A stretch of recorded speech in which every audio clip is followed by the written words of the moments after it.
The Gospel of Matthew, chapter 19. When Jesus finished saying these things, he left Galilee and went to the territory of Judea, on the other side of the river Jordan. Large crowds followed him, and he healed them there. Some Pharisees came to him and tried to trap him by asking, "Does our law allow a man to divorce his wife for whatever reason he wishes?"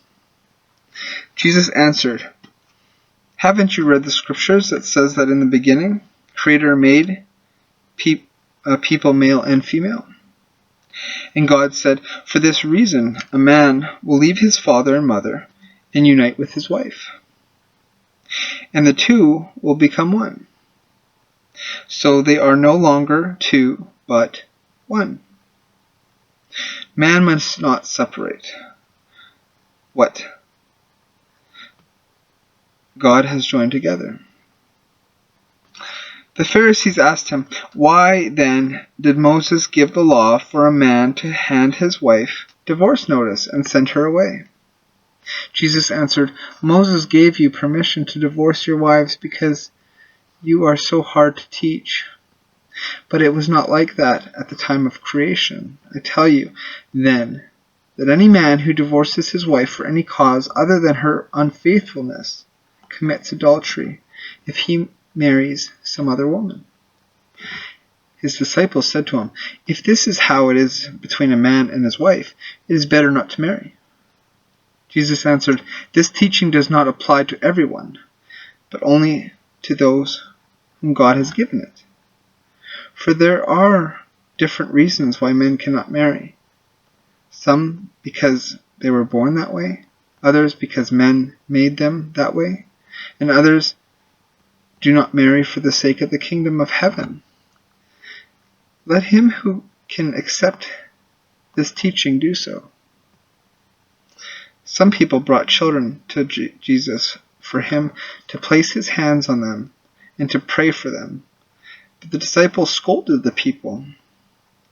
Jesus said, "Let the children come to me. Do not stop them, because the kingdom of heaven belongs to such as these." He placed his hands on them and then went away. Once a man came to Jesus. "Teacher," he asked, "what good thing must I do to receive eternal life?"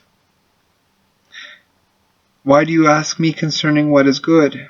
answered Jesus. "There is only one who is good.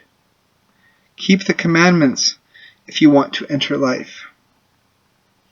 "What commandments?" he asked. Jesus answered, "Do not commit murder. Do not commit adultery. Do not steal. Do not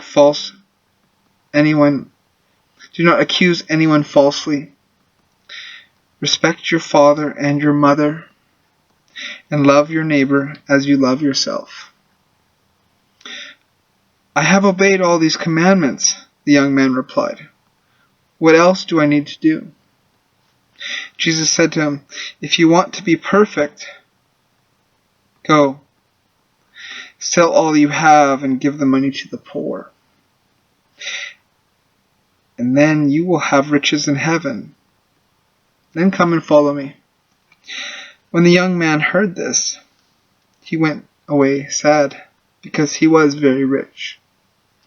And Jesus said to his disciples, "I assure you, it will be very hard for rich people to enter the kingdom of heaven.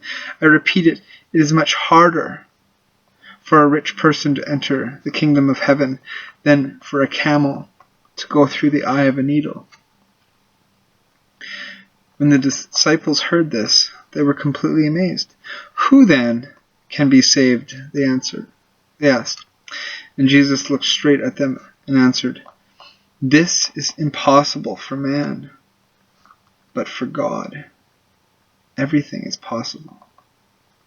Then Peter spoke up. "Look," he said, "we have left everything and followed you. What will we have?" Jesus said to them, "You can be sure that when the Son of Man sits on his glorious throne in the new age, then you 12 followers of mine will also sit on thrones to rule the 12 tribes of Israel.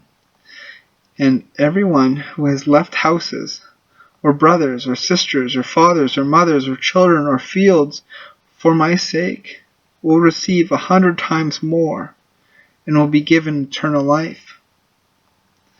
But many who now are first will be last, and many who now are last will be first. That was the Gospel of Matthew, chapter 19.